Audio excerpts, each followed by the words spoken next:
1700 ఎకరాలు ఆయనే అడ్వాన్స్ ఇచ్చింది. 1700 ఎకరాలు. ఇక ఆ నుంచి ముందుకు పోతుంటే ఇది పలానది ఇది పలానది ఇది పలానది చెప్పుకుంటా జైరాబాద్ టౌన్కి వచ్చింది.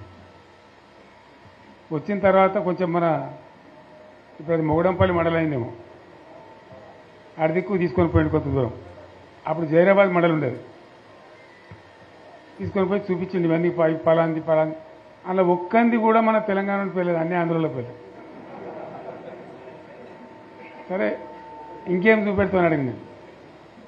ఇంకా చాలా ఉన్నాయి సార్, నారాయణగడ్డి కూడా పోవాలి, నాకు అర్థమవుతుంది కదా తెలుస్తుంది కదా అని చెప్పి సరే ఇలా లద్దు బాయిసాబిగా రేపు తిరుగుదామని చెప్పి తెల్లారి మళ్ళీ తీసుకొని పోయాం. ఇక పోయి అటు నారాయణగడ్డి దిక్కు చాలా దూరం పోయినాం. మన బీదర్ రోడ్ పోయి పోతాం కదా, అటు చాలా దూరం పోతే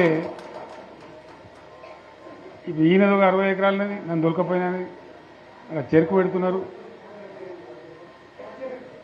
జరిగి మళ్ళీ మొగడంపల్లి ఇతరులకి జైరాబాద్ రూరల్ మండలం తీసుకొచ్చి వచ్చిన మన బుదేరా గుట్ట ఉంటుంది కదా, అసలు మట్టి గుట్ట ఎక్కించి నిలబడితే మొత్తం కనబడుతున్నాయి ఇట్లా మామిడి తోటలు ఫామ్ హౌసులు. ఆడ చూపెడుతుంది ఇదే వాళ్ళదంటే ఇది సత్యరాజు గారిదండి 300 ఎకరాలు, ఇది పలానా అన్ని ఆంధ్రలో పేర్లే. మన జైరాబాద్ నియోజకవర్గంలో కూడా, నారాయణఖేడ్ నియోజకవర్గంలో కూడా. అవి చూసిన తర్వాత నేను రాత్రి హైదరాబాద్ వచ్చిన తర్వాత మిత్రులతో మాట్లాడి ఇక ఉన్న తెలంగాణ ఇప్పటికే పోయింది, 600 సరే తెలంగాణ కావాల్సిందిగా ప్రాణం పోయినా సరే కొట్టాలని చెప్పి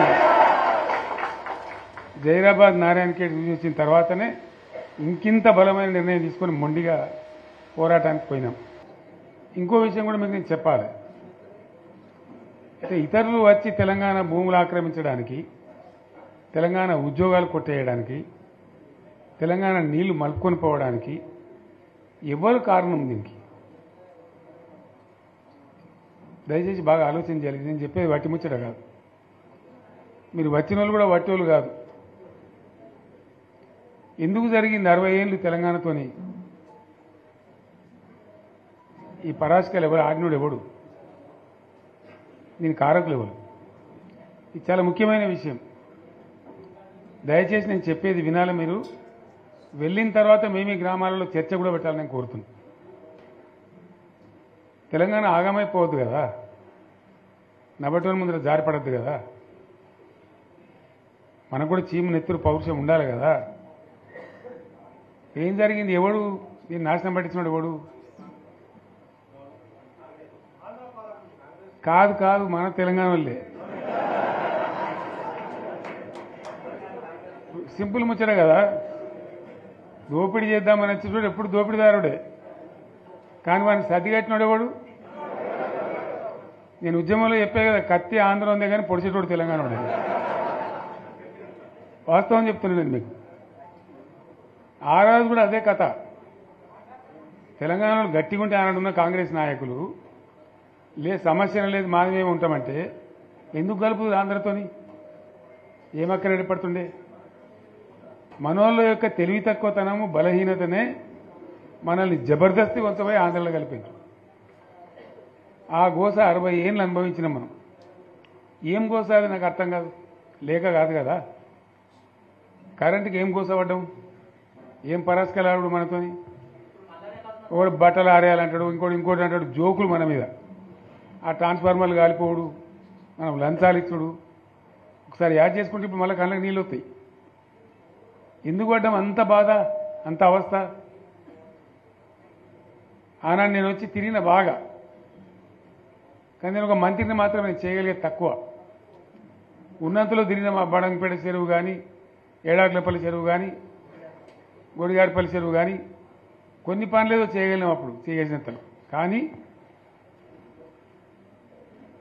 ఎందుకైనా మంచిది ప్రాణం పోయినా సరే అని చెప్పి కొట్లాన్ని దిగినాం. కొందరు వెనుక కొందరు ముందు, మనోళ్ళు జమ కావడానికి ఆలస్యం పట్టింది, టైం పట్టింది.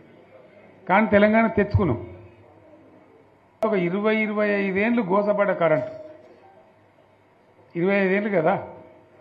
మోటార్లు గాలుడు, ట్రాన్స్ఫారం గాలుడు, లంచాలిచ్చుడు, అంత గోసపడ్డటువంటి బాధను 6 నెలలనే 24 గంటలు అందరికీ కరెంట్ స్టార్ట్ చేసినాం.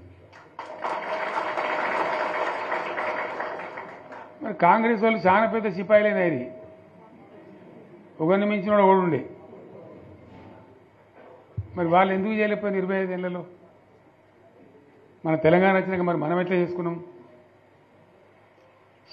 నడుపుకున్నాం 7-8 ఏళ్ళు. మంచినీళ్ళ బాధ పూర్తిగా తీర్చుకున్నాం. ప్రతి ఇంటికి నల్లాల ద్వారా నీళ్ళు వచ్చాడు, ప్రతి ఇంట్లో నల్లా పెట్టి నీళ్ళు ఇచ్చుకున్నాం. తెలంగాణ వస్తే లాభమైంది, మా ప్రజలకు కొన్ని మౌలికమైన బాధలు పోవాలి, కొన్ని అవస్థలు తీరాలని చెప్పి మిషన్ భగీరథ కావచ్చు, మరొకటి కావచ్చు, కరెంటు కావచ్చు తెచ్చుకున్నాం. 24 గంటలు కరెంట్ ఇచ్చుకున్నాం. ఏమైనా ప్రాజెక్టు చెరువు కింద నీళ్ళు తీసుకుంటే బంద్ చేసినాం, నీటి తీరువ రద్దు చేసినాం. అట్లా ఎన్నో సదుపాయాలు చేసుకున్నాం. రైతులకు బాగా జరుగుతుండే. అప్పుడప్పుడు ఏమవుతుంది, కొన్ని దుష్ట దినాలు వస్తాయి, చెడు గడియలు వస్తాయి. మనోళ్ళు కూడా అలవోకగా ఓట్లేసారు. మీరు గొప్పలో మీరు మాణిక్యరావుని గెలిపించారు. కానీ కొన్ని నియోజకవర్గాలలో నేను చెప్పిన కూడా అప్పుడు మంది మాటలు పట్టుకొని మారుమానం పోతే మళ్ళీ వరకు ఇల్లు కాలిపోతుంది, వీళ్ళని నమ్మితే అమాంతం మింగుతారు, మోసపోతాం, రైతు బంధుకు రామరామ అంటారు, దళిత బంధుకు జై భీమ్ అంటారు, వీళ్ళు ముంచుతారా నాయన అని చెప్పిన నేను. ఏమో వీని సంగతి ఎంతో చూద్దామని ఆయనతో వేసారు. వేసింది ఇరుకపోయారు, బాయిలో పడ్డారు, అయిపోయి ఉన్నాయన్నీ వీక్. ఇప్పుడు మళ్ళీ మొదటికి వచ్చానా కైలాసం ఆడలో పెద్ద పంపించినట్టు అయింది మళ్ళీ. అంతే కదా, గ్యారంటీగా మంచిగా సంసారం జరుగుతుంది. ఇద్దరు తువ్వకొచ్చినాం, రైతులు ఇంత ముఖం తెలివి అవుతుండ్రి, ఇంత బాకీలు కట్టుకుంటుండ్రి. ఎంతోమంది పాపం సిటీలు